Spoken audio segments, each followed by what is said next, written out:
How are you? Bill Roth. Nice to meet you. We're protected. What's that? We're overprotected. Yes, you are, as always. Good morning, everybody. Time being 9 a.m., I'd like to call to order our Judicial and Public Safety Committee for Thursday, December 15th. My name is Myrna Molina. I will be chairing today's meeting. May I please have roll call? Gums. Gums here. Linder. Leonard here. Sorry, Linder. Linder here. I'll get better at pronunciation. Roth, Roth here. Tepe, Deppie here. Williams, Williams here. Leonard, Leonard here. Molina. Melina present. You have a quorum. Okay, thank you. Next item on our agenda is approval of minutes. Everyone received a copy of the minutes from November 10th, 2022. May I have a motion to approve? Madam Chair, may I request a unanimous motion to approve the minutes? Any opposition to approval of the minutes from November? Okay, they have been approved. Next item on our agenda is a little different. We're going to start with old business. Mr. Van Kerkhoff, if you can please come up. We want to get him going with the rest of his day. He's providing an update on amending the chapters 12 and 15 of the Kane County Code. Good Welcome. morning. Yeah, Mark Van Kerkhoff with the Kane County Development Department. For the new board members, this update is regarding a couple topics that were being worked on this past fall, two different topics, but they've been kind of coming in parallel. One regarding concerns over the discharge of firearms, the other being amplified music and noise. So there were two separate resolutions going through this committee. It went to executive committee and then was sent back to this committee because of the amount of interest and comments. So just as an update, I'm continuing to work with Madam Chairman of the County Board Office on working with some folks who have been interested in providing some input into the discharge of firearms issue. We're going to be putting together a kind of a roundtable discussion on that with a small group in January. But anyone else who has any interest on that topic or ideas on things that should be addressed to improve the ordinance as proposed, please, they can send that information to myself. I put my information on the memo in the packet. And then the other issue, amending chapter 15 regarding the noise portion of the nuisances and property maintenance, specifically for amplified music and sound. Same thing there. I can collect any ideas or information or input that would improve that section as well. And then I also became aware, and you have some folks here this morning that you'll probably hear from in public comments regarding concerns over noise from motocross and ATV vehicles close to their residences. So, and they've already begun sending me some information on that. That would be an issue for the county board to decide if they want to address any kind of regulations regarding that type of noise in addition to the amplified music and sound. So with that, I'm happy to answer any questions, but it's a work in progress. There's no action needed or requested from this committee today, other than I'll continue to work with board members, the sheriff, and the state's attorney's office. Any questions for Mr. Van Kerkhoff at this time? Okay. Here. Linder here, Mr. Van Kerkhoff. I've had a constituent letter regarding the firearms issue as it regards to skeet shooting and target practice. And I'm wondering, is there going to be a time for public comment aside from 3 minutes before the board meeting when this is final? Is there going to be another time for public comment where I could invite this person to come in? Sure. Well, I'd be happy to, if you have information you want to forward to me, I'd be happy to talk to this individual as well and make sure that we hear from him or anyone else, that's open to any of the board members. We created quite a bit of interest, so we're hearing from a number of folks and happy to get their input. Good. I will forward the letter. I was impressed that this gentleman's letter was quite measured. It wasn't, crazy. I have my gun in my life kind of thing. It was very measured. So I will forward that to you. Okay. Thank you very much. And this will be coming back to this committee either in January or February when we have some potential amended language to the ordinances as proposed. And so that would be also an opportunity for people to address this committee, and then it would go to executive committee and the full board. So there'll be a number of opportunities yet before the board takes a final vote on it. Okay, any other questions for Mr. Van Kerkhoff? Okay, thank you, Mark, for your time. Great. Thank you very much for moving it up to front. Thank you. Okay, next item on our agenda is public comment. I have 5 speakers signed up to speak. So we'll just go down the list. First person I have signed up is Mel Pullman. And sir, when you come up, if you can please give your name and whether or not you're speaking on or off agenda. On agenda is 5 minutes, off agenda is 3 minutes. Good morning. It would be off agenda. Okay. It's a new subject. My name's Mel Pullman. I'm from Willow Creek subdivision in Blackberry Township. And here representing homeowners from Willow Creek and Nottingham Woods, where we're asking the board to come up with a noise ordinance to address off-road vehicle noise. And, we submitted a petition with 87 signatures asking the board to address this problem. And next.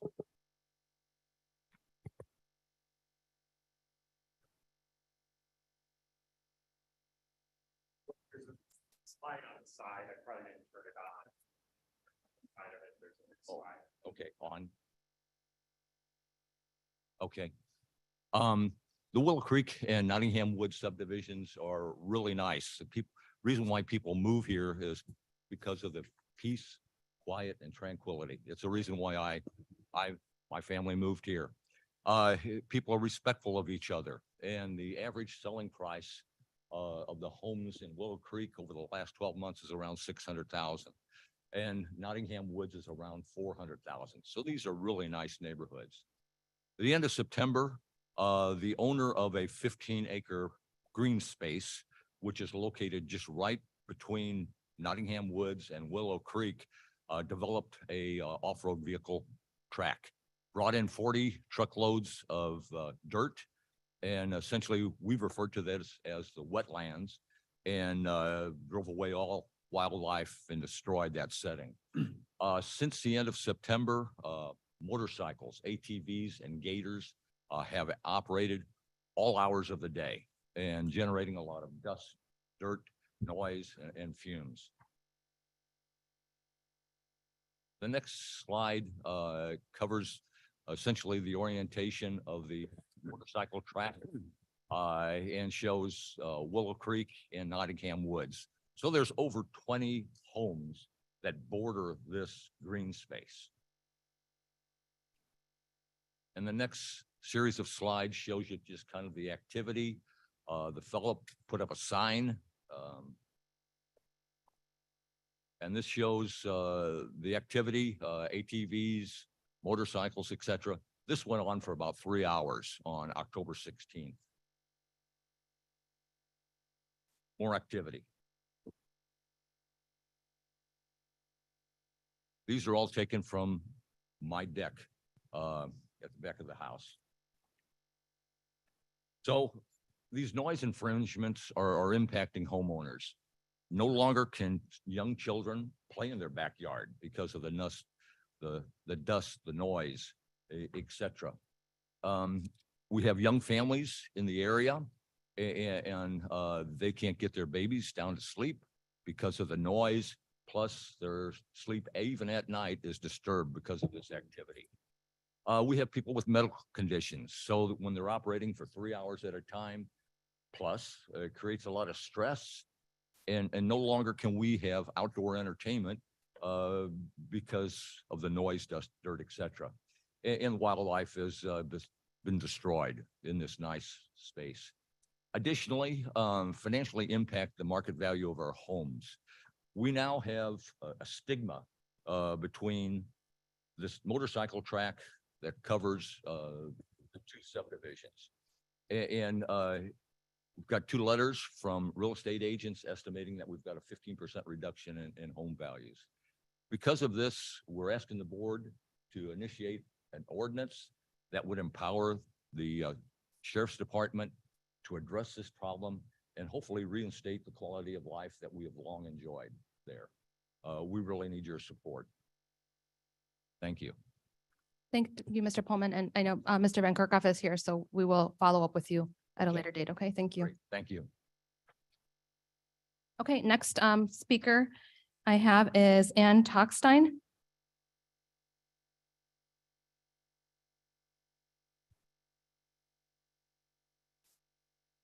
Again, if you can please just state your name, your address, and whether or not this is on or off agenda. Welcome. Hi, I'm Ann Tockstein from 43W 701 Willow Creek Drive. This is off topic. It is on the same topic as Mel just was addressing. Our neighborhood in unincorporated Blackberry Township has had its share of ATV and dirt bike traffic in the past. It's been intermittent. The previous owners of the parcel that's in question had a few dirt bikes. Their kids rode them for a couple years. And it was not, I wouldn't consider it a terrible nuisance. There was no track. It was just grass and foliage. When the new residents moved in and their son started riding his motorbikes this spring, again, they kind of went right down the center of the parcel, not at really great speeds because there was no groomed track or anything. And so that's fine. Kids are having fun.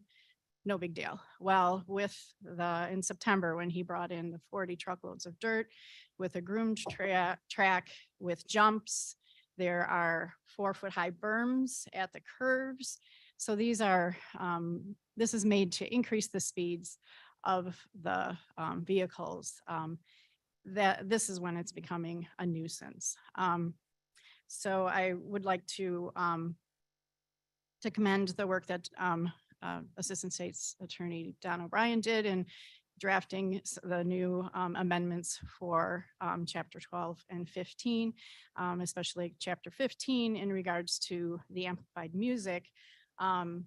That was all clumped together, amplified music, off-road vehicles, and several other things were all clumped together in that noise ordinance. And they pulled off the amplified music with the addition of all of the barns being turned into music venues. In doing some research on the ATV things there, it's really easy to find research. So I do have from some different municipalities what they did to address the issues. This is becoming more of an issue. And I think in the future, the county may have more of these tracks being developed. There are apps that you can go onto where you search where are these ATV tracks, and then you can go and practice on them and pay a fee.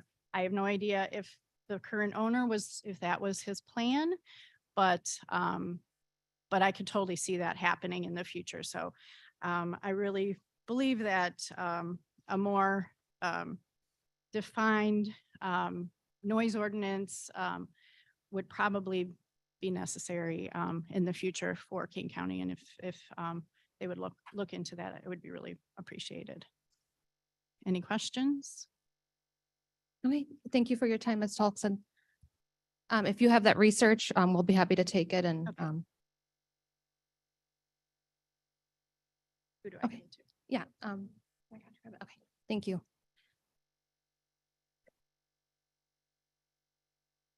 Okay, next speaker signed up is Matt Lyson. Mr. Lyson, I have you on Zoom. Welcome. Hi, how are you? Good morning. And again, please state your address and if this is on or off agenda. I am speaking on agenda. I guess I've given this speech several times now over the past several months. I live just west of Corin Road in unincorporated Elgin. I just wanted to talk again, address new board members. I wasn't sure if the committee was the same since the election. So basically talking about the proposed amendments to Chapter 12 and Chapter 15 for both the discharging of firearms and the noise ordinance. We have neighbors that live behind us that are throwing parties with live music constantly, and also firing AR rifles at the end of a weekend. They've been, drinking and partying all weekend, and they shoot the rifles less than 100 feet from my patio, and even a shorter distance from my children's play set, and aimed, in the general direction of their play set as well. So it's kind of a situation where an errant bullet could, hit their swing set. So it's really been a safety issue. And I spoke at the executive committee. I spoke at this committee several months ago, and just kind of wanted to make sure that anyone that's seen the videos that I've shown agrees that we have an issue. And even all the people that were against the new ordinance, I stood outside of the building when I spoke last time, and they all agreed that something needs to be done about what we have going on. And I guess I just wanted to try to get a better idea. I know Mark kind of addressed it, but when is this committee being formed, the citizens committee? It just seems like it's being dragged out because of some pushback. And I just want to make sure that things move forward and we don't have to deal with this for another summer. And I mean, I guess I just keep coming to these meetings and joining the committees and stuff. I mean, I run a high demand, time intensive business. So I don't have all the time in the world to devote to it, but obviously I'll do whatever it takes to try to provide a safe environment for my kids. My hope was that we could just take a common sense approach to this issue. I've got deputies that come out to my house and they acknowledge the fact that people are not shooting safely and that they shouldn't be shooting that close to a house, and yet they still cannot do anything about it. I just don't understand how that makes any sense at all. And if they're shooting 50 feet away from my children's play set, how does it make sense that we cannot stop them from doing that? So I just wanted to play the videos quickly as well, so any new board members can see them.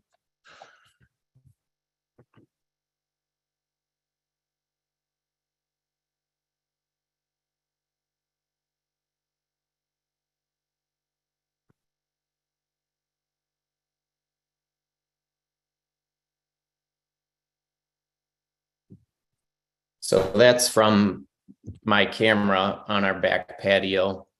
And then that's the shooting that typically occurs on a Sunday, and then the parties.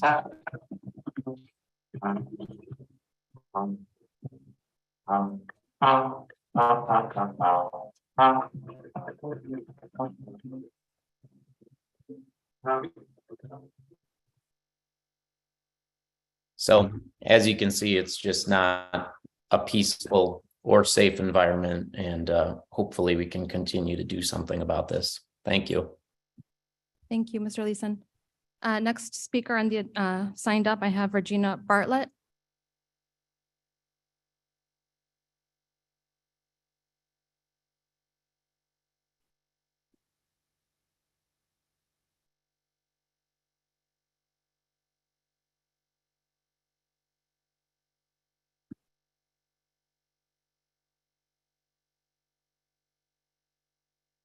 Okay, I'm Regina Bartlett. I'm here discussing an on topic. And my address, you need my address, right? 0N950 Props Court in Maple Park, Illinois, 60151.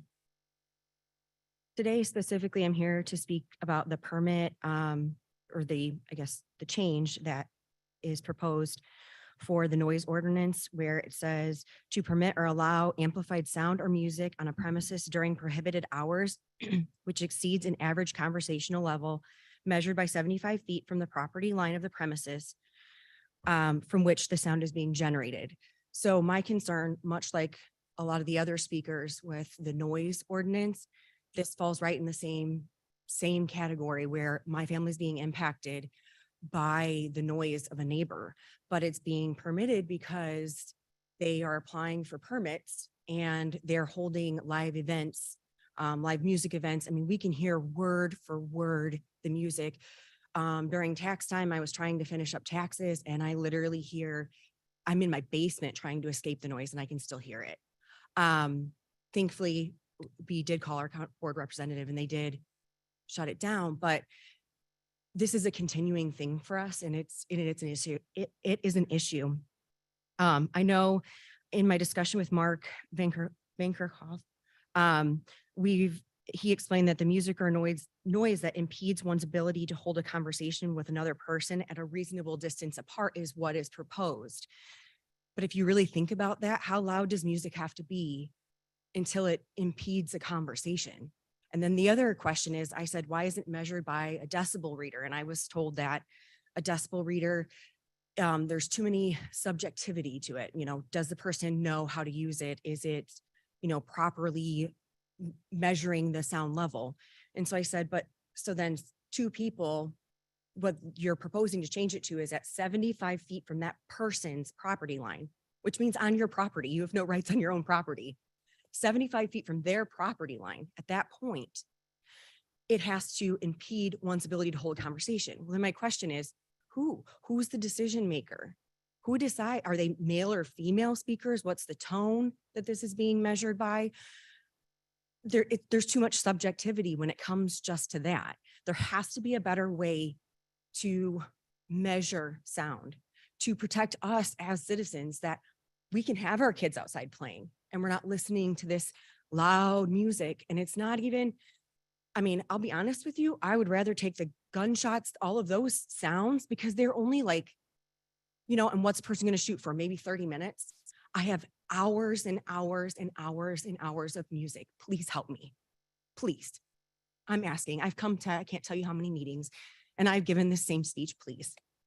I'm asking, please. I have one with special needs, and it is hard when the noise is too loud and shuts her down to the point where she's in a ball on the ground.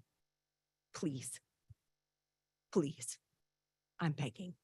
I'm here 3 weeks post-surgery and battling a sinus infection. Please, please. Thank you. Thank you, Ms. Bartlett. Okay, we have one more speaker signed up, Marty Dopek.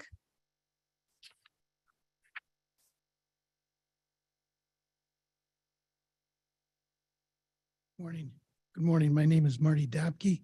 Sorry about 103. that. No worries. You're not the first and you won't be the last. At least it wasn't Dopke, so thank you. I live on 103 Brookside Drive in Elgin, Illinois. I'm here, I was here for the discharge of firearms issue. I don't live in the county. I wish I did, you know, I wish I was where this might be complainant to. I understand that I would be talking to this gentleman or giving him my concerns.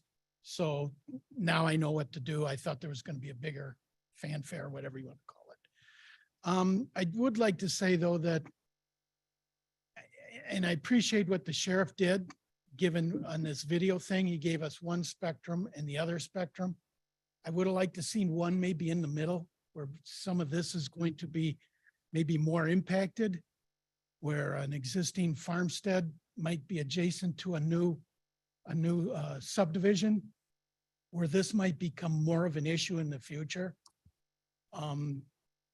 If you make things difficult for that existing farmstead, these kind of things have been a long-standing practice, recreational shooting in unincorporated areas.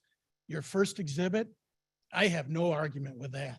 This gentleman here that spoke online, if in fact it is 50 feet from his kid's playpen or play area and 100 feet from his back door, I got no problem with that. But if you're talking about a whole backyard from this resident to this guy doing his discharge of firearms, and it has to be, what is it, 300 yards? That's 3 football fields. I mean, this guy, if his farmstead was there to begin with, or his property was there to begin with, and this new subdivision comes in, he gives up his rights that he's had for umpteen years. I don't think that's right. I really don't. So maybe it goes to what this gentleman's going to do with the ordinance numbers and that kind of thing. You know, I'll be sending you something. you're online. I don't remember your name. That'll work. You people might be getting a letter from me too, and some kind of thing like that, because I've worked in the civil engineering field for years and have worked in plans of county subdivisions.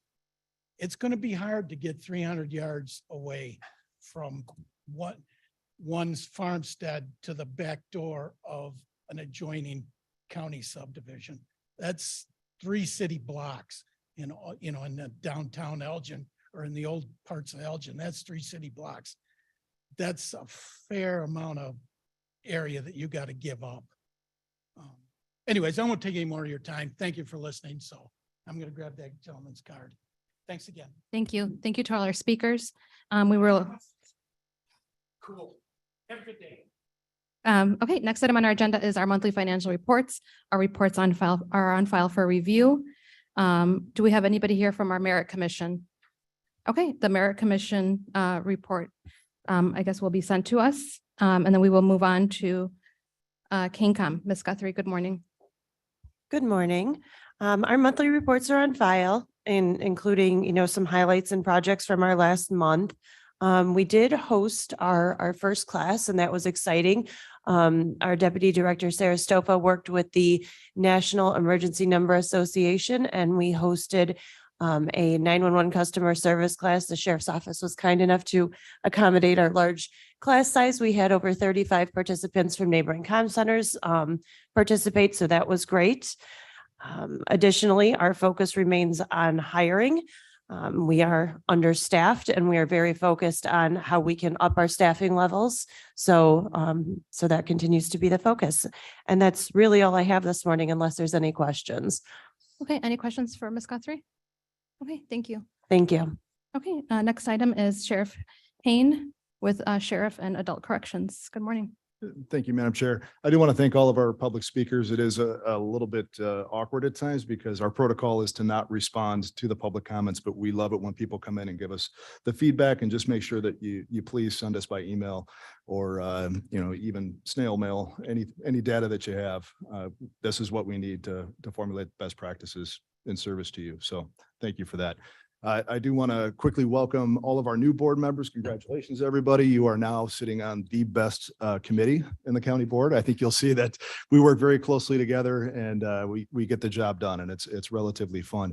I do want to welcome our new undersheriff, the first woman undersheriff in Kane County, Amy Johnson, just promoted on Monday. In the room there, Pat Gangler, could you please stand up? We got to recognize him. This will be his last public safety meeting. Hiring early January, and I'm going to try and drag him back to the January County Board meeting for a full recognition in front of everybody. And of course, Jail Commander Pete Osmani. But don't tell me you're on vacation, Pat. I'll track you down. To you. So all of our reports are on file. I just want to run through briefly for our new committee members what we put out there. The first one you'll see is probably our biggest work at the Sheriff's Office, our Adult Corrections Center. Just gives you numbers of total detainees and overall activity inside the jail. The next report is our impact report. We received national recognition over the last few years for all of the different programming and reentry services that we do within the Kane County Jail. You get a snapshot of all of these services. And when you look at it, please remember that when we started this going on 5 years ago, all we really did in the jail is offer a couple of AA meetings, GED class or two, and some religious groups on Sundays. And now we just have this full array of services, and of course, most importantly, reentry services that has really driven down recidivism here in Kane County and saved our taxpayers a whole lot of money. The next report you'll see is our social worker report. The social worker program we started about 3 years ago under our special victims team, another new group that we created just in response to one of our most prevalent issues in the county and one of our highest calls for service, which is domestic violence or sexual abuse. And these social workers, when we started this program, we started with one, and the caseload just went through the roof. We now have 2 full-time social workers and 3 to 4 interns at a time that work underneath them. So just gives you totals an idea of what they do on a regular basis. Page 95 will show you a snapshot of calls for service for the year. So you can kind of see what we deal with the most and what we deal with the least. Lots of different types of responses that we have. Shots fired calls to the point of these people and noise complaints, you'll see those are enumerated there as well. Page 99 gives you a snapshot of the hard work that our investigations division does. Any one of our detectives handles an average case load of 60 to 70 cases at a time. And that's at a minimum. So they're constantly hardworking. Next, you'll see our budget performance reports through all 4 different divisions. We're still reporting for Office of Emergency Management on this. It always is helpful to look at that bottom line each month, every time we come here and see that percentage. Of course, we're just starting the fiscal year. So it's 0% on the far right bottom, but it just helps you track, hey, is the sheriff's office budgeting properly and being fiscally responsible. So we're really proud to have done that over the last 4 years as well. Page 106 shows you a snapshot of the canteen report. What this is commission that we receive from inmate commissary, as well as our phone and tablet system inside the jail. So this is just an internal control account that we have that helps offset a lot of our jail expenses. And then finally, sheriff's office fees. Of course, we do receive revenue for the county through various means, and those are also enumerated there as well, including our electronic home monitoring fees. You may recall that the sheriff's office started that we took that over in 2019, actually revived it after the county had defunded it about a year before. And then this is just another snapshot on page 109 of our internal control accounts, various asset forfeiture funds to fines and fee collection funds. And the reason why I'm proud of this form being on here is the sheriff's office historically 5 years and beyond would never share this with the county board. They always kind of kept this close to the vest, and we wanted to be transparent in all ways. So we began sharing this with the county so that they could see how we're offsetting our general fund budget and saving money for our taxpayers by using those funds. Just some more highlights there, some notes. I believe this is from, yes, the Office of Emergency Management, since we're still reporting for them, just an idea of their monthly activity. They always like to dive into some good detail there. And I do offer, transparency and communication has been our strong suit at the sheriff's office, especially with this committee. If anybody would like to come by for just a walk through the sheriff's office jail tour and see what we do there, by all means, reach out anytime. I'm more than happy to give you a tour. It's a fun place.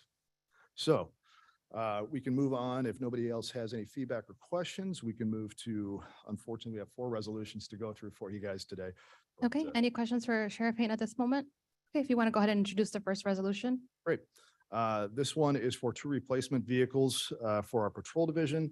That's replacing 2 cars that are outdated and put out of service. And this is within our FY23 new vehicle fund budget. Okay, may I have a motion and a second to discuss and potentially approve? Leonard moves. Mr. Leonard moves. Deputy seconds. Mr. Tuppy seconds. Okay, any comments or questions regarding this resolution? Chair Pura, good morning. Oh, good morning. Good morning. I'm going to be repeating what I was talking about yesterday. I understand that there may be some issues why we can't not have electric vehicles as we replace our regular cars. But going forward, I think we ought to truly consider, I know you have some, but as make sure that especially for local travel within Kane County, that we truly address the purchase of electric vehicles rather than the traditional petroleum vehicles. Could not agree with you more.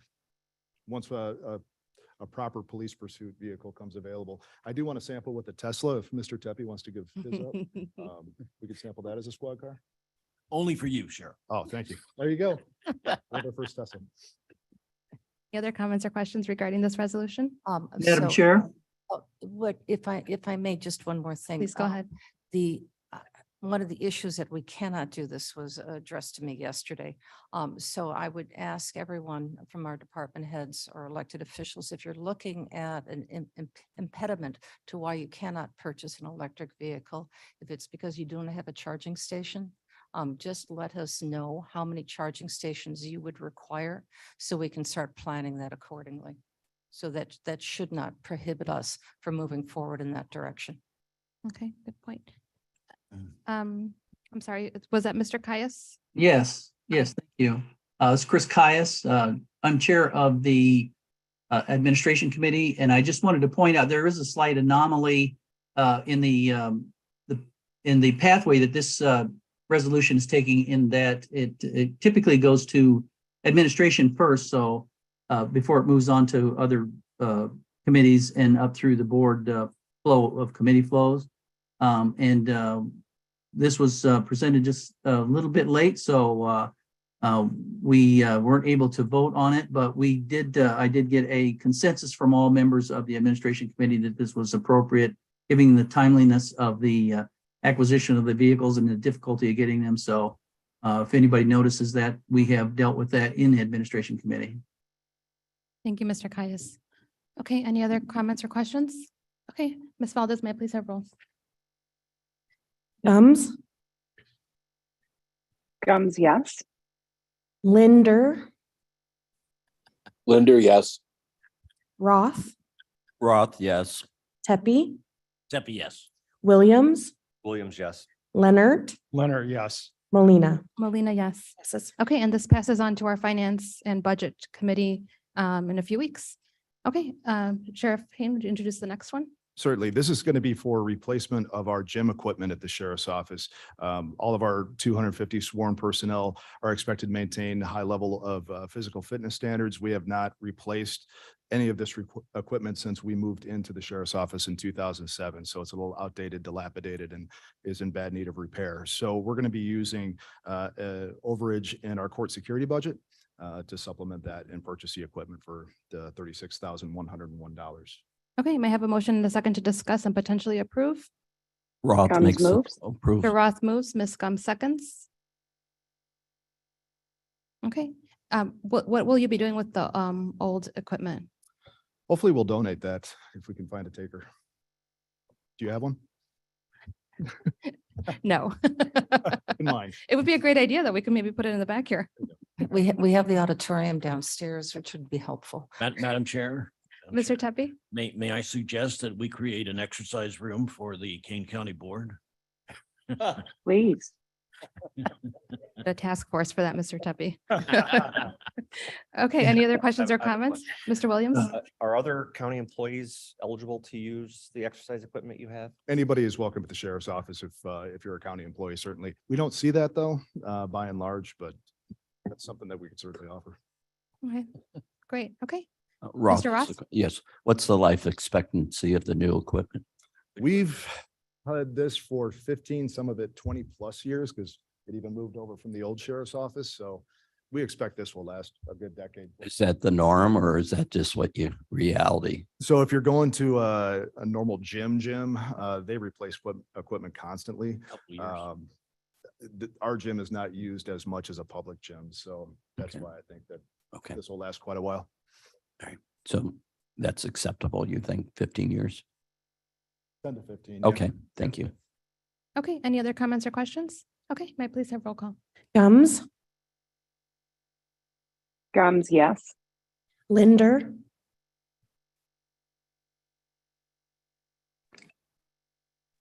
Linder, Roth? yes. thank you, Roth, yes. thank you. Tepe, Tepe, yes.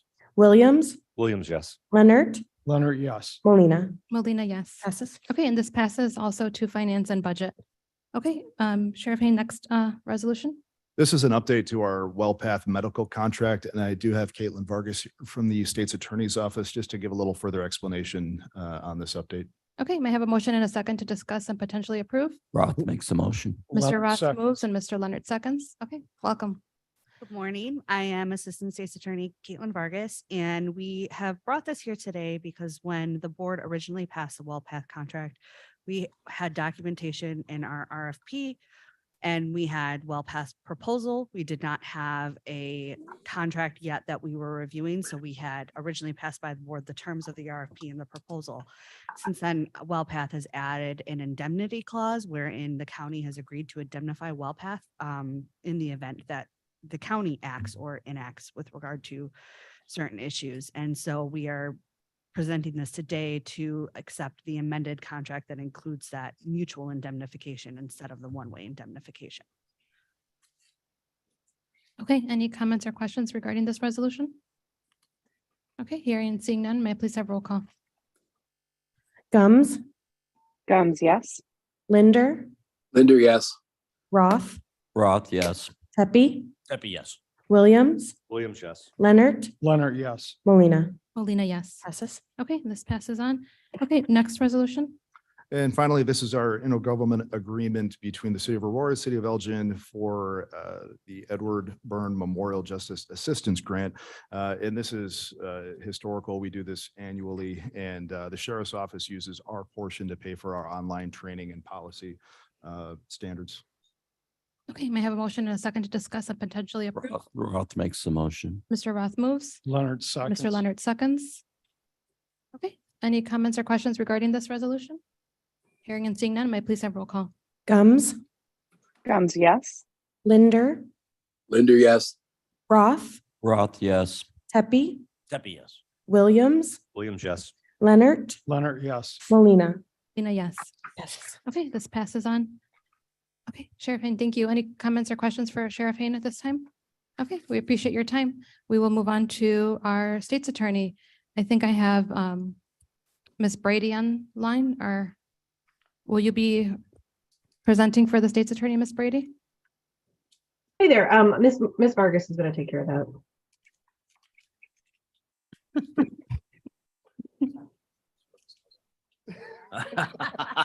Unless there's some, I'm sorry, Chairman Molina, I was responding to another email. You speaking of the closed meeting minutes or the next item on the agenda? We have the state's attorney as the next item on the agenda. I don't have Ms. Mosser here. I have not received any instruction from her regarding today's meeting, but can you, let me pull up the agenda here, please. I believe she's at a conference today. You have two Okay, resolutions. we have the budget report attached, and then there are two resolutions, if someone can help us with those two. The first one is, Sure, yeah, the first one regarding the appellate prosecutor program, I can speak to if you'd like. okay, I may have a motion and a second to discuss and potentially approve this resolution. Leonard moves. Mr. Leonard moves. Roth, second. Mr. Roth seconds. If I may, Madam Chair? Yes, please. Okay, Erin Brady on behalf of the state's attorney's office. This is an annual contract that gets renewed each year for the provision of appellate prosecutor services by the appellate prosecutor's office. They provide a number of services to our office. The amounts have already been appropriated within the budget, and we're simply asking that the contract be renewed again this year. Okay, any comments or questions regarding this resolution? Okay, hearing and seeing none, may I please have roll call? Gums, Gums, yes. Linder, Linder, yes. Roth, Roth, yes. Pepe, Pepe, yes. Williams, Williams, yes. Leonard, Leonard, yes. Molina. Molina, yes. Okay, and this passes on, and because there is finances attached, it'll go to our Finance and Budget Committee meeting. Okay, second resolution. Ms. Brady, go ahead. Sure. So there is my understanding that there are some remediation services that are required at the CAC annex.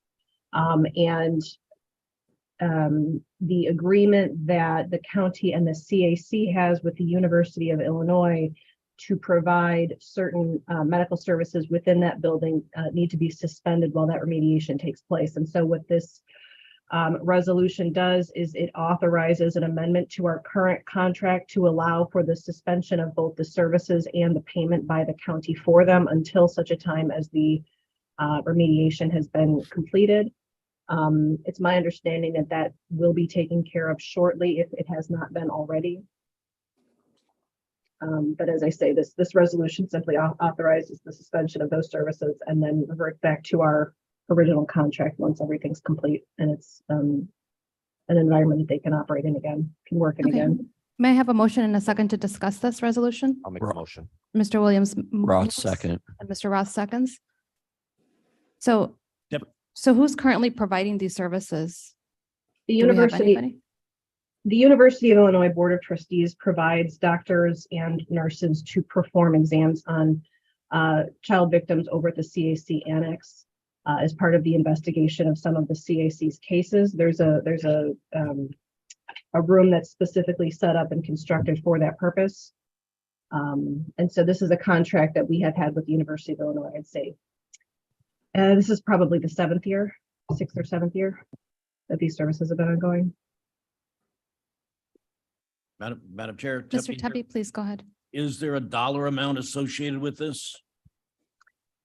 So I believe monthly, there is a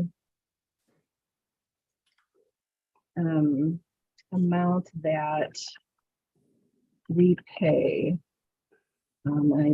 Off the top of my head, it's several $1,000s, but let me pull that up completely.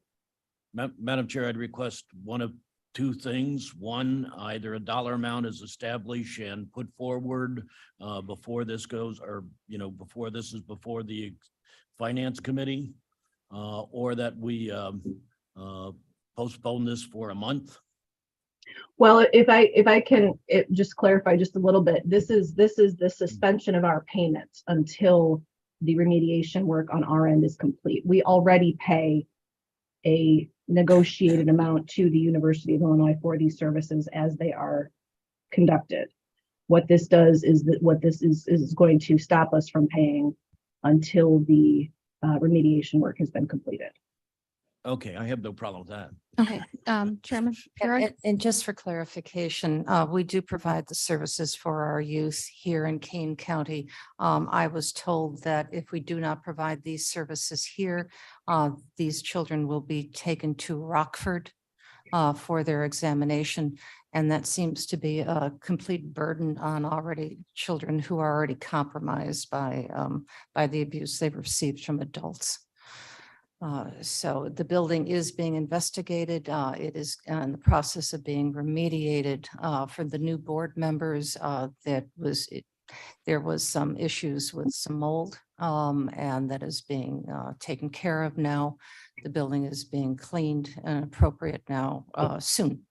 I'm not sure what the exact deadline is, but it is being repaired. So it'll be a welcoming environment for these people. So, Ms. Brady, I guess I'm not understanding. My question was, because it's being remediated now, where are these services being performed? Because if we're suspending services, they are not being performed right now? I believe they're taken, and I may be speaking out of turn, but I believe local hospitals are providing that services if needed. And there's no cost to the county? Well, no, not to clean, to provide. Last time I asked, there were no children who needed to be or compromised. So thank gosh for that. But if that is the case, I believe a local hospital is going to be providing that service at this time. But I may be speaking out of turn with that. As far as the cleaning, it is in the process of it. They had to identify what was wrong with the building before you can repair it. Okay, understood. Thank you. Mr. Roth? A couple questions. If occurrence occurs and we have to have someone treated at the hospital, is the county responsible for that expense? So these types of services can be performed by specialized types of providers. They do not have to be performed here. The reason that they are performed here at the annex was initiated as with the purpose to provide the least amount of trauma, shuffling around, trips to different buildings for these child victims. And so while certain qualified providers could provide these services at other locations and without cost to the county, this is a service that the county has taken on to provide to lessen the impact and trauma of, say, going to an emergency room or another place that is more jarring for them. So in the short term, that's what we'll have to do, is take them to emergency rooms. Madam Chair may have more current information than I do about the interim practice, but I am sure that both the CAC, the state's attorney, and the University of Illinois have worked out some form of alternate accommodation in case that we have a victim that needs to be examined in this way. And then I have another question. Why we may not have an exact estimate of how long it's going to take. Are we talking days, weeks, months, years for the remediation? That I would leave up to building management. I don't know their timeline on this at all. But that can be updated next time. Right. I would suggest we find out. I don't want it to be a 9-year project like the expressway was downtown Chicago. Agreed. It It's was not the my chain burn. understanding. It was my understanding in speaking with the representative from the University of Illinois that it was anticipated within the next month or so. Okay. I Thank you. suppose that's contingent upon, Right. if something I- else is discovered or whatever, but it's my understanding that this is not going to And be I a long understand. term. Thank you. That answers my question. Okay, any other comments or questions? Okay, so I guess as a committee, we just request that there will be some kind of dollar amount. This is going to go to finance in 2 weeks. So between now and then, if we can find out how much we are, the cost is being suspended, just so that there's a more information for the next committee. Okay, no other comments or questions? May I please have roll call? Gums, Gums, yes. Linder,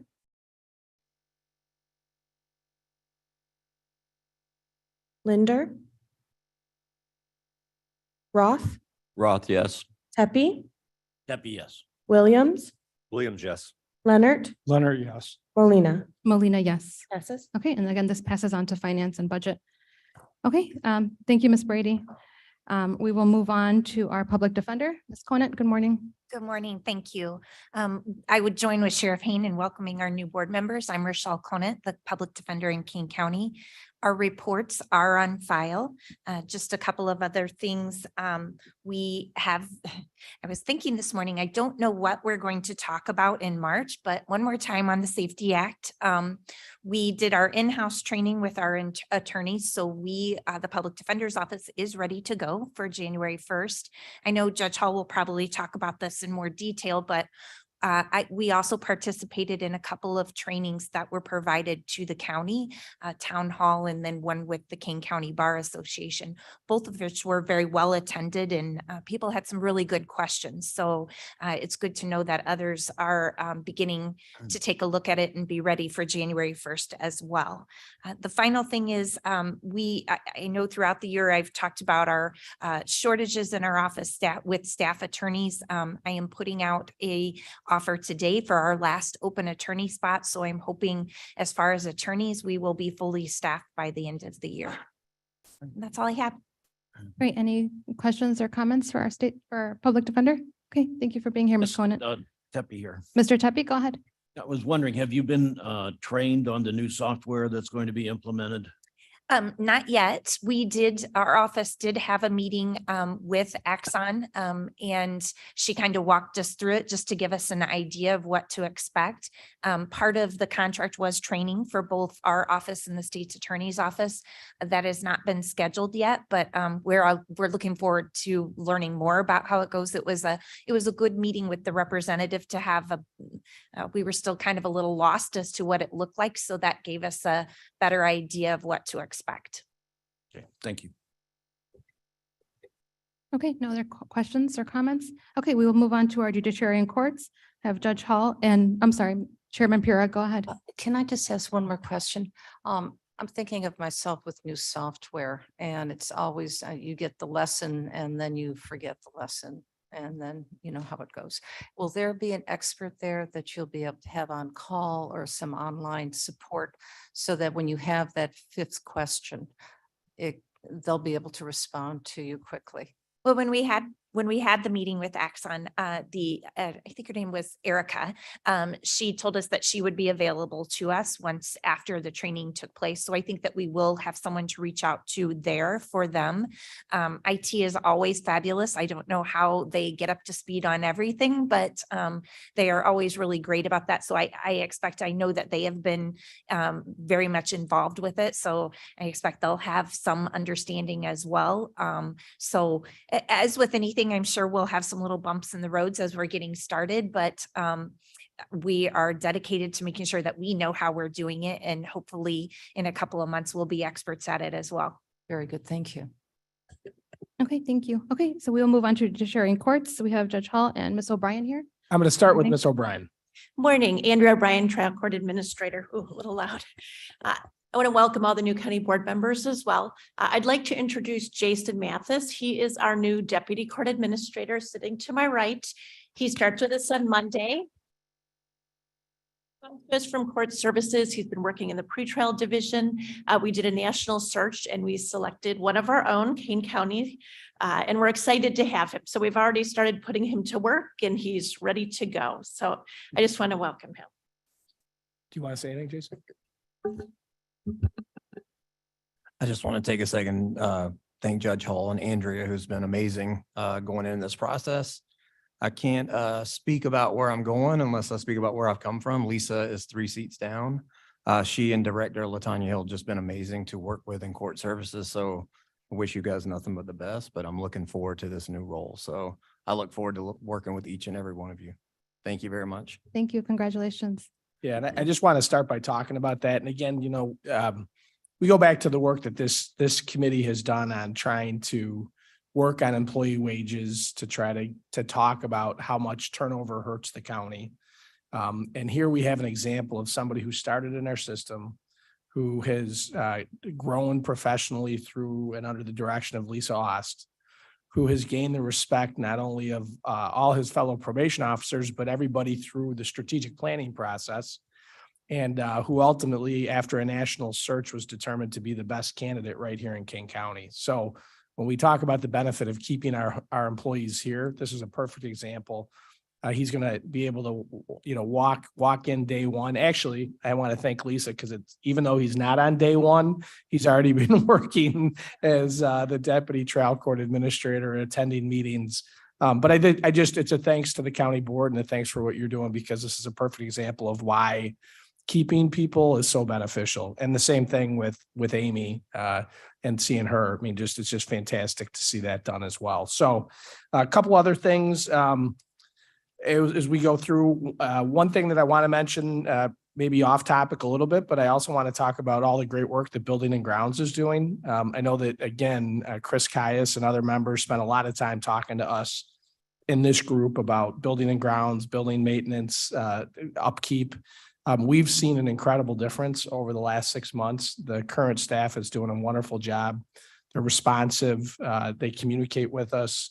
We're seeing things get done that haven't been done for a long, long time. And again, that goes back to employee retention, and everybody's noticing. So I just want to make sure that you understand that, we're seeing it and we appreciate all the work that was done. As Ms. Conant said, I'm not sure what we're going to talk about when the Safety Act gets implemented. It'll be a good thing, but I want to just, again, bring you up to speed. Number one, the courtroom that you approved that we build down at the Judicial Center. So 007 is a brand new courtroom. We needed that courtroom because the Safety Act is going to require us to spend and to devote one courtroom full-time Monday through Friday, 8:30 to 4:30 for just the Safety Act. So the new courtroom is going to be dedicated solely to orders of protection, which is a huge need. We have been told that that's going to be ready to go on January 3rd. We need it to be ready to go on January 3rd. But again, if you ever want to come over and take a tour, it's really shaping up, and I think it's going to be great. So thank you for funding that. On the Safety Act, as Ms. Conant said, but I think it's important to recognize a couple different things. One is, again, as a pilot site, there's different opportunities that are afforded to us, and then things that we do that we're trying to push out to the rest of the state. One of those is we did a walkthrough last week where everybody in this room that you see, all the different offices got together. We went over to the jail and we started with where inmates would be brought in and walked our way through each step of the process to make sure that the county was ready. For instance, when we were in lockup and the new legislation says that the public defender must be appointed or they must have an attorney. Ms. Conant was in lockup with her phone, talking about using a laptop to try to figure out how is the internet connection? Are we able to get interpreters down there? How are we going to do this? We identified issues and then problem solve those issues. We walked that all the way through the court process, all the way to the end, which is the release of people from the courthouse. And what do we need to do? And how are we going to have to try to address the need of transportation, because people are going to be released from there on the weekends. Bus services is not great there. But it's just an example, again, of the collaborative effort of what we're trying to do to try to think this out from step one throughout. And what I said the other day at the training, and I'll say again here, is the 16th Circuit is ready. We are ready for this. We have worked hard for this. We all understand that come January 1st, we're going to run into obstacles. It's going to happen. But what I can guarantee is that the team will continue to work together to try to solve those. And that's the most important thing. Lastly, with regards to that, Sheriff Hain came up with the idea, but we did issue a joint press release from all the elected leaders that are around this table, and Ms. Conant and Ms. Ost, just to indicate to everybody, because we get so many questions, what we've done and the fact that we're ready to go. Again, that was really, that got picked up by the statewide committee that's from the Supreme Court. They were really, really happy and encouraged to see that kind of messaging go out. And so again, just another example, I think, of the work that we do together. A couple other just things to note. 2 new judges started. Judge Ingerman and Judge DiGiovanni started 3 weeks ago. So we're back up to full staff, which is fantastic. And other than that, I just wish everybody a Merry Christmas. And again, to the new board members, it's great to see you. As everybody said, we are here to help you in any way that you can. Just pick up the phone and let me know when we can meet you, and we will be happy to provide you with any information you need. So Merry Christmas, everybody. Thank you, Chief Judge. Any questions for? Okay, no, I think we're just really grateful that you are all able to work together, and I feel confident that we'll be able to get through this January 1st. So thank you all for all your hard work and your sleepless nights, and Merry Christmas to you too. Okay, we will move on to our court services. Ms. Ost, good morning. Good morning. My name is Lisa Ost. I'm the Executive Director of Court Services. Court Services is kind of a weird name for the new members, but we encompass adult and juvenile probation, all of pretrial services, and juvenile detention, and as well as psychological or diagnostic services. They're basically court-appointed psychologists who determine things like fitness to stand trial, things like that. So it's kind of a catch-all umbrella. Yeah, I'm working on developing some stats to present to this committee for going forward. Especially or in light of pretrial in particular, I want to make sure that this committee is totally up to date on what is going on and what that looks like. So we're in December, it's the end of the year, and our financials are on file, but I wanted to point out a few things and then I'll roll forward into the resolutions. So the first thing is that you'll note that we are right now almost $800,000 under budget. That's pretty typical because we do have about a $400,000 allotment from the county for things like juvenile placement. We work hard with our partners at the State's Attorney's Office and the Public Defender's Office, as well as DCFS, to try to find alternatives to placing these kids in a residential setting or a group home setting. It's not only more cost effective to keep them at home and give them more intensive services, but it's actually better for the unity and the long-term health of the family and that minor child. There are a lot of studies that show that when it's possible, if it's a really bad abuse and neglect case, that probably cannot happen, but we try hard. So a significant proportion of that amount of money has not been utilized. It's coming back to the county. But the other proportion of the money that's coming back to the county that we're not spending is just over $300,000 in salaries and just over $100,000 in benefits. And that's that continuing storyline where we've had a lot of turnover and we've had a lot of vacancies. The county does not offer benefits to new employees until after they've been on the job for 3 months, which is why even though we fill those positions as quickly as we can, there's still a cost savings to the county from not having to spend out those benefits. Even in light of that, we still did ask for a few new positions to prepare for the Safety Act. The KCDC did go ahead and hire 1 additional psychologist. Oh, the KCDC, my bad. I said the name, but I didn't tell you the acronym. KCDC is King County Diagnostic Center. So under the new Pretrial Safety Act, there's going to be a burden on the state to prove why people need to be detained, so on and so forth. There's some expectation that they'll need to be able to pull on some experts for that. So we wanted to ramp up and get that position in place. That person is starting this week. We've been working with finance on what that looks like. I'm not sure if you'll see a resolution coming on that. We're working with Mr. Onzik and the finance department on that. So the good news is that we're well under budget. I do have a lot of resolutions coming forth. Some of the bad news is that we're under budget because of our turnover. The good news is that we've just entered into an agreement with our largest union, which represents the probation officers and the youth counselors. So I will be hopefully coming to you with a resolution next month to address that because they did get a raise.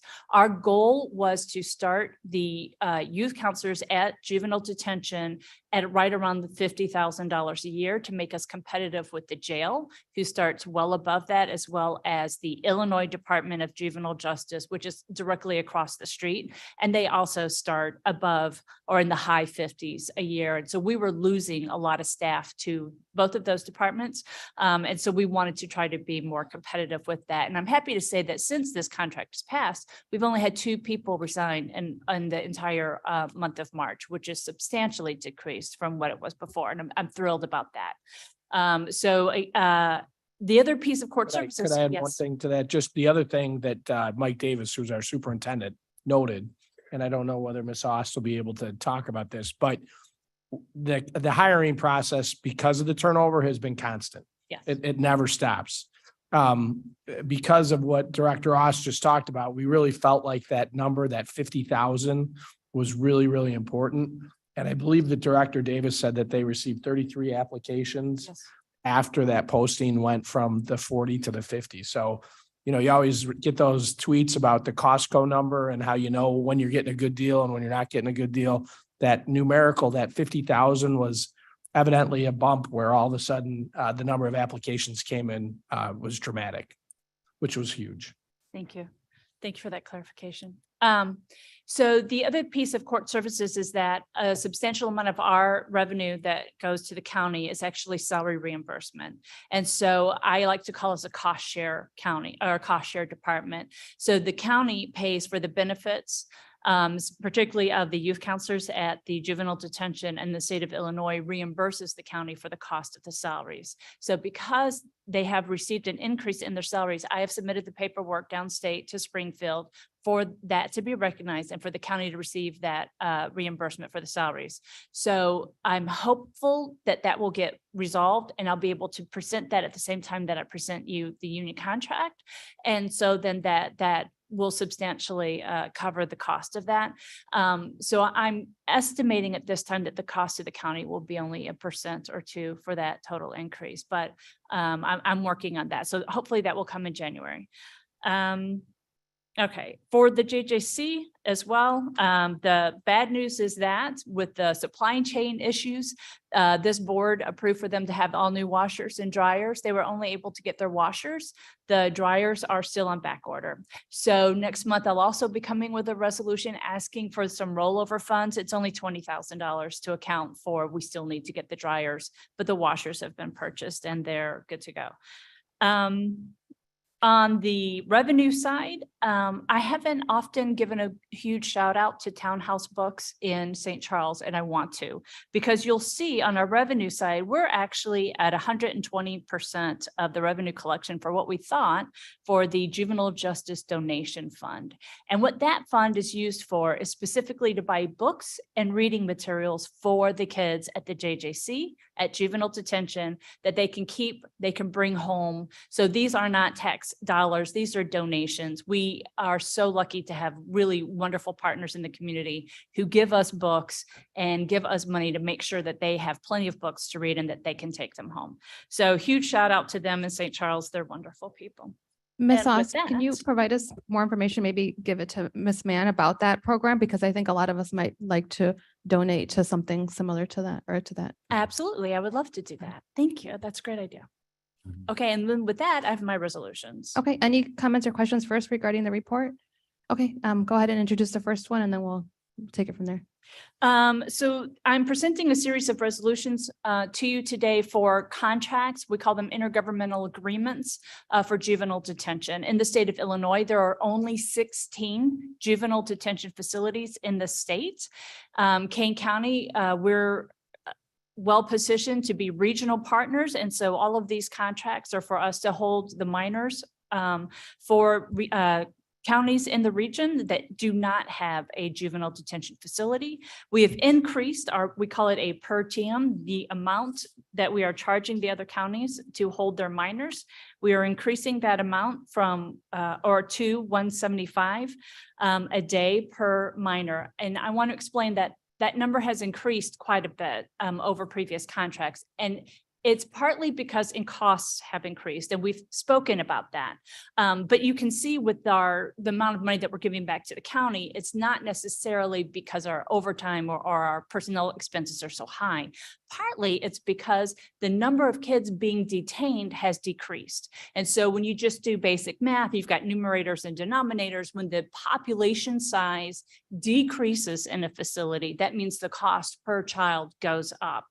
And we do not want to use Kane County taxpayer dollars to subsidize the detainment of kids from other counties. So this is us readjusting the contract to recognize that the cost per child has gone up.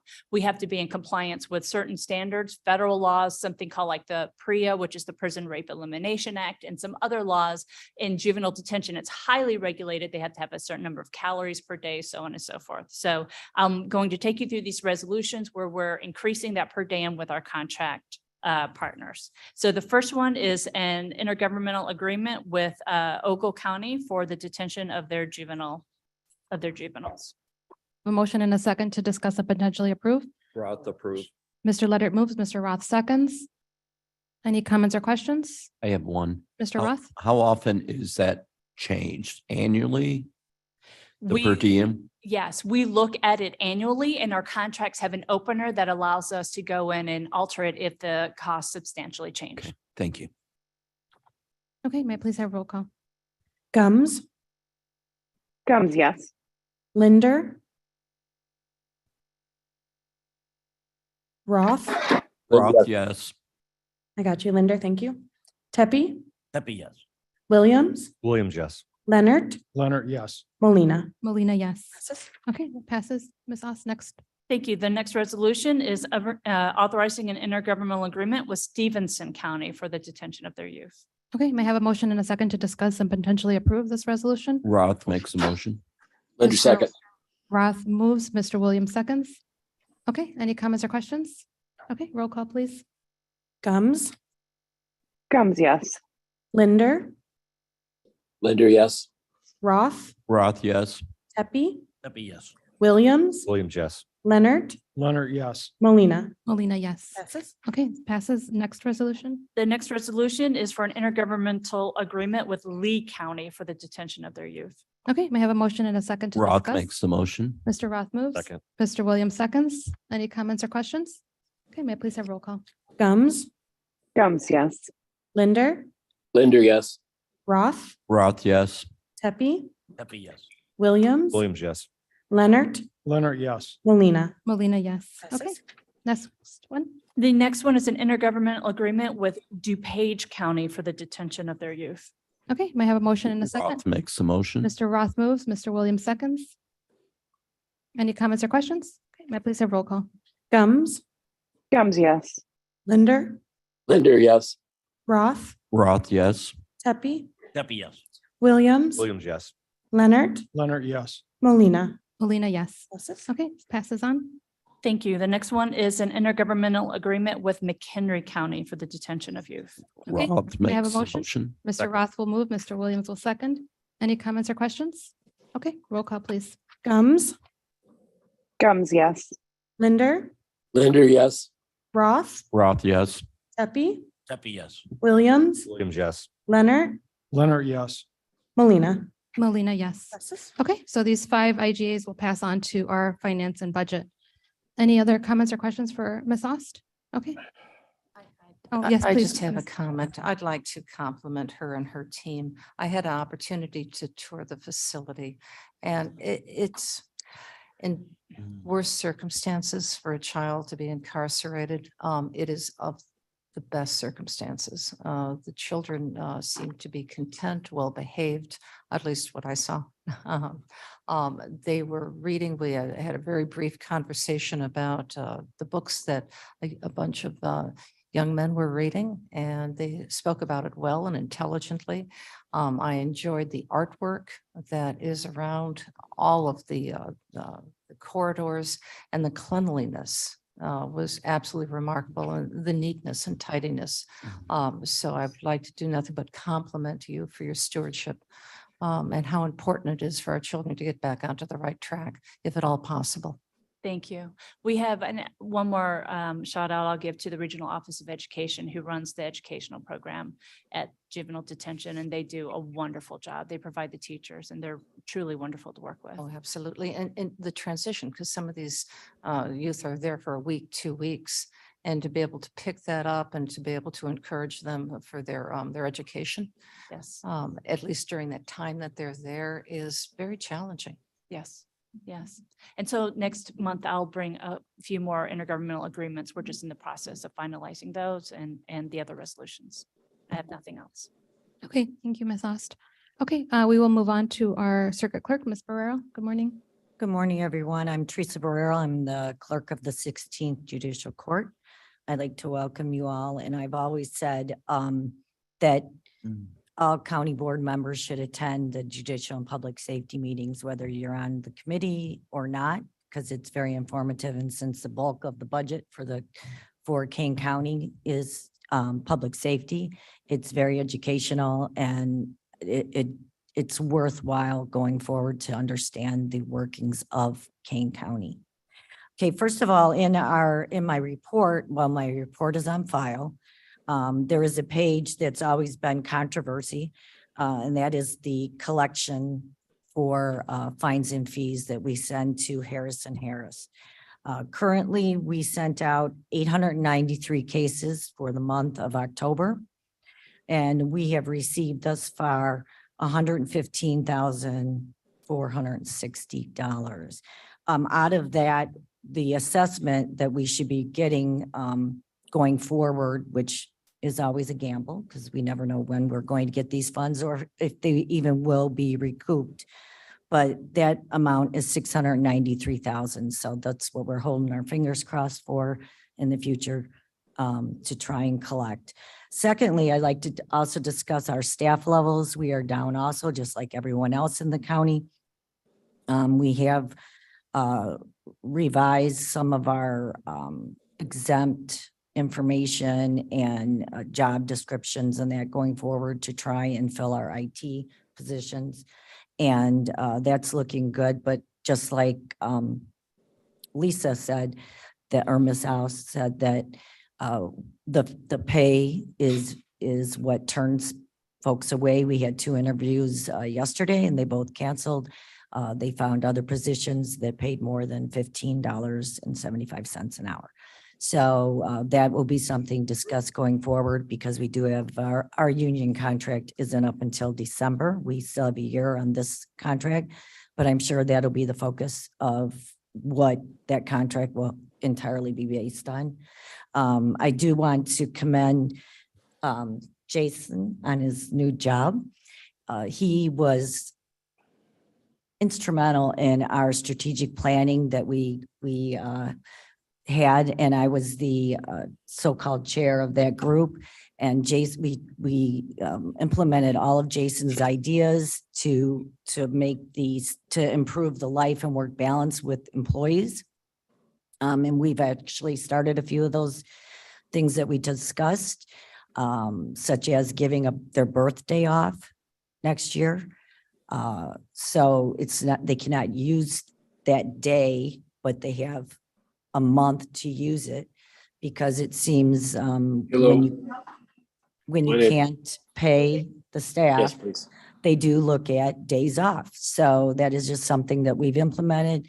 And I have it in the budget because we always give back almost $1 million every year. Last year, we gave back 500,000 to the county. So I'm sure that one day is not going to affect our budget at all because we are still down 13 employees. And staff has been working diligently with the Safety Act and all the forms that have been needed to put in place. I want to give a huge shout out to Monica Lawrence. She's our IT person and she's been with the county for about 28 years. And she is phenomenal. She asks the questions that we don't think about and throughout all of us and the judicial partners working on the forms and also with the officers and sheriff's office. And she's just phenomenal. And we have had all those forms now put in PDFs and also in Word documents, and other counties have been calling and texting and emailing, and they need our forms because they have not even begun working on their information going forward with the Safety Act. So we're happy to pass those on and keep them posted when we do change anything going forward. But it's been a lifesaver for many other counties. And they are very proud. We're very proud at the 16th, and they are very complimentary to all of our hard work that we have done here. Also, let's see, lastly on my list here, we are still moving forward with the 2022 installation of our case management system upgrade. Currently, we are at 2018. And the goal now is to go to 2022 after much discussion and research to see if that's the proper path to follow. This would allow court services to be to use some of it. And I believe you're not even on it correctly on Tyler at all. So that was the goal back in 2015. So the only way to get court services and probation on is to go to the 2022. So that is our goal going forward. There's no extra cost. It's just our normal upgrade. And then we'll have all our judicial partners on. And that is what the main goal was when they purchased the Tyler Odyssey program. So that is all I have. If anybody has any questions. Thank you. Ms. Gums, I see your hand is raised. Thank you, Madam Chair. I just wanted to compliment Teresa, thinking outside of the box with that day off, while the county board contemplates how we can retain and obtain our staff and pay them appropriately. Hopefully we don't talk about that for another 2 years. But, thinking outside of the box, I really appreciate that. And I know the employees across the board probably appreciate that too. So I just wanted to point that out, thinking outside the box. Sometimes we have to do that until we get our stuff together here. Thank you, but I seriously cannot take credit for that. That was the strategic planning that Chief Judge Hall had us all attend, and that result that came out of that. So well, brilliant minds all think alike. So thank you all and that planning, because we have work to do at this side, but thinking outside of the box on those issues. I mean, if we can't take care of our employees and keep them happy, we're not going to have those clean spaces and great services that are provided. So thank you all. You're welcome. It's very hard because the circuit clerk's office is considered the training ground for the county. And because they do have to learn a lot. They're in court, they have to learn the systems, several systems. And it is one of the lowest paying positions in the county. And they do need to perform, and they do seek other opportunities throughout the county, which is a good thing. We keep our staff going forward, but that is something that we really need to consider the bottom line when we're the first, we're like on the front lines at the county. But thank you. Thank you, Ms. Gums. Just, I know we've been talking, it's been sprinkled when we talk about the strategic planning that our judicial partners have implemented and have gone through. There's a lot of great ideas that are coming out of that, the strategic planning that our judicial partners did. The retention and the keeping our employees happy. A lot of those ideas were really outside of the box ideas that aren't going to cost the county a lot of money. One of the ones I'm hoping that we kind of look at again is our insurance. Instead of waiting 3 months, doing it in 30 days. A lot of employers do it immediately. But little things like that, that we were able to talk about in our strategic planning, I hope that we kind of sprinkle it into the committees and provide the ideas, because they really came up with a lot of great ideas that I think are going to benefit all of the whole county. So we'll have more on that in the next coming months. I'm sorry, Madam Chair, go ahead. Thank you very much. This is for Teresa. The new forms, I know that because of the revisions to the Safety Act, have you been able to get the new forms all ready to go for January 1st? Oh, yes, we're set. We only had a few like boxes copied or printed, I should say, but we're all set. Most of it is in paper form. We do have e-file also. We are prepared with that. But yeah, we did not make a lot of do a lot of printing in anticipation for revisions going forward. And after the last I don't know what we want to call it, what's that called? Trailer bill? No, the trailer bill. Thank you. After that, there was a few changes, so that was good. We only had a couple boxes printed up, but yeah, that's our anticipation, not to print everything. Of course, print on demand. Yes. Okay, good. Thank you. Thank you. Any other questions or comments for our circuit clerk? Okay, okay, we'll move on to the agenda to our coroner. Coroner Russell, I see you're online. Yes, can you hear me? Yes, go ahead. Good morning. Okay, great. Hi, our report is on file. We had quite a month last month. We recorded the highest number of autopsies in King County history. We had 50 autopsies. It's just all the more reason, we need to have a full-time forensic pathologist. It's going to be a tall task because there is a huge shortage throughout the country of board certified forensic pathologists. So, but I think in the coming year, I'm going to be focusing on working with the board, working with HR and whoever else can help us to try to identify someone who could come in and, be a full-time employee. Like I said, I said the same thing last month. It's kind of counterintuitive that a full-time employee would actually save us money. But in this case, I estimated probably a minimum of $100,000 a year finding a full-time employee. Problem is finding one. So that's a huge issue. Beyond that, I don't really have anything else unless anybody has questions, but I would like to thank and welcome the new board members. And I'd like to invite each and every one of you again for a tour of the facility, and you can see what we do on a daily basis. Thank you, Coroner Russell. One of my goals last term was to conduct a meeting over at your new facility for judicial public safety. But with the Zoom, I'm not sure how the capabilities would be to do that, but that's still on my list for the next year. And then I think it would be nice to take a tour of the whole facility there. Any questions regarding the coroner's report, Madam Chair? Thank you. Rob, what is the cost, average cost per autopsy? Well, the autopsies are the main driver of my budget, unfortunately, and it's something I have pretty much very little control over because the determination of whether or not a person needs an autopsy is, pretty much set by practice, national best practices and statute and whatnot.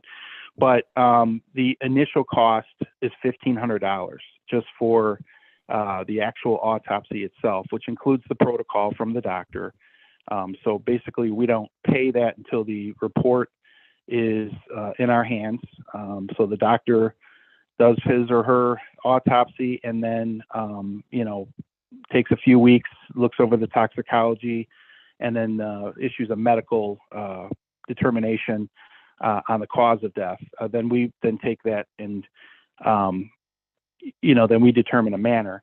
But that's the start, when you have to do an autopsy, it's a driver where you're probably going to have to do toxicology, which is another few $100s. There's the cost of sending people out to the scene, because we have to pick the body up and bring the decedent back to the morgue. And just a bunch of little things associated with that. There may be other types of tests that we need to do depending on the death. But it starts at 1,500.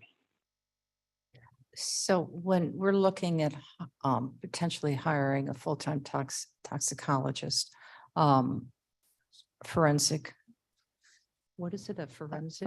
Forensic pathologist. Thank you all. Perhaps we can do a cost analysis so we can find out exactly what you're paying right now compared to what it would be in-house and have an estimated line item. So we can see what that value added opportunity will be from hiring somebody in-house rather than outsourcing it. I think Coroner Russell has already done that. The question really is whether or not we can find somebody to do that job. It is such a highly demanded job across the country. Mr. Russell sent us an email a few days ago that it's just, you don't have the people to do the job. So No, I think appreciate the that. cost savings would be tremendous. It's just, I think the salary was well over 100,000 hovering. I think 250. 300,000. So again, what, based on that cost, the light item cost, and just refreshing for the new board, the comparison, if we're really going to be seriously in our intention to do that, what the baseline is going to be. Where's the break even? Good point, Yes, Mr. that Leonard. line item. Go ahead. Sorry, go ahead, Coroner Russell. I was just saying the line item from that one is about 400 to 450,000, depending on, the amount of autopsies and the type of autopsies that we, some we can just, quickly look inside and boom, it's done, and others we need additional testing. So, like I said, just on a thumbnail, I think the potential savings are 100 to 150,000, which would make that a fixed cost rather than a variable one, which it is now. Okay, all right, thank you. Mr. Leonard. Thank you, Madam Chair. I just wanted to mention to Madam Chair that if you take a look at the autopsies just for November, there were 50 of those at a minimum cost of $1,500 each. That's 75,000 for that 1 month. Now, this was a much heavier month, but as Coroner Russell said, and I'd like to piggyback on that, he's done a study and evaluation of this, and we're probably spending somewhere between $400,000 and $500,000 in contracting these autopsies. Whereas if we can hire someone inside, it would save us a tremendous amount of money. But as Madam Chair Molina said, it's hard to find someone, but it's definitely worth our search, and hopefully we can find someone the next year. Kane County is a great place to work. Okay, any other questions for our coroner? Okay, thank you, Coroner Russell. Okay, next item on the agenda, may I please have a motion to place written reports on file? Tepe moves, makes a unanimous motion to place all reports on file. Thank you, Mr. Tepe. Anyone opposed? Okay, reports are placed on file. Next item on the agenda is executive session. May I have a motion to go into executive session to discuss closed session minutes? Roth makes the motion. Mr. Ross moves, Mr. Leonard seconds. May I please have roll call? Gums, Yes. Linder, Linder, yes. Roth, Roth, yes. Tepe, Williams, Williams, yes. Leonard, Leonard, yes. Molina. Yes. Subject. Okay, for everybody online that will be joining us in the closed session, please accept the invite. Be aware we are live streaming, so until I tell you that we are actually in the closed session, anything you say will be going live out to the public and saved on YouTube. So please accept those invites. It'll take a minute or two for us to clear the room in here, and we'll get started shortly. Thank you. Thank you, everybody, for attending. Merry Christmas and Happy New Year, and stay safe to everybody. Yes, we are, because we need. Just give us some. You want me to pass those around? Yes. Yes. And so they like. Get a shirt, right? Well, okay. I'm gonna- Thank you. Yes. Thank you very much. Thank you for that offer. I will. I'm still waiting for some folks online to join the closed session.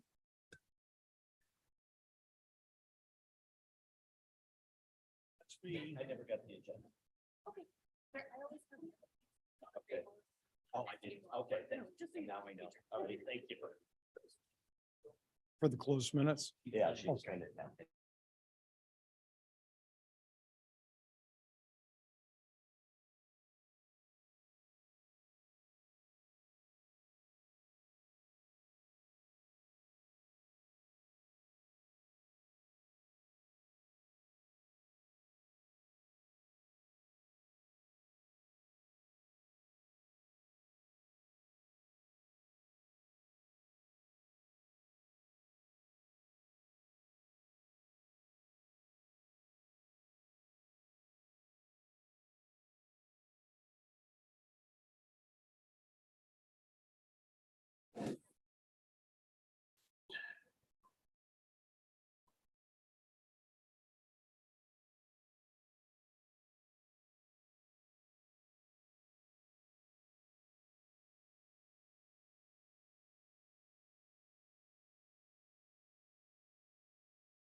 Okay, we are back in open session. May I please have roll call? Gums, Comes here. Linder, Roth, Roth here. Tepe, Deputy here. Williams, Williams here. Leonard, Leonard here. Molina. Molina present. Okay, may I please have a motion and a second to accept closed session minutes as reflected in Exhibit A? Roth, So moved. motion. Leonard moves, Mr. Roth seconds. Any comments or questions? May I please have roll call? Gums, Comes, yes. Roth, Roth, yes. Tepe, Deputy, yes. Williams, Williams, yes. Leonard, Leonard, yes. Molina. Molina, yes. Okay, that passes on. And may I please have a motion and a second to adjourn? Roth makes the motion to. Mr. Roth adjourn. moves. Second. Mr. Williams seconds. All those in favor? Aye. Aye. All right. Thank you, everybody, for your time. And just as a footnote, this committee generally runs 90 minutes. So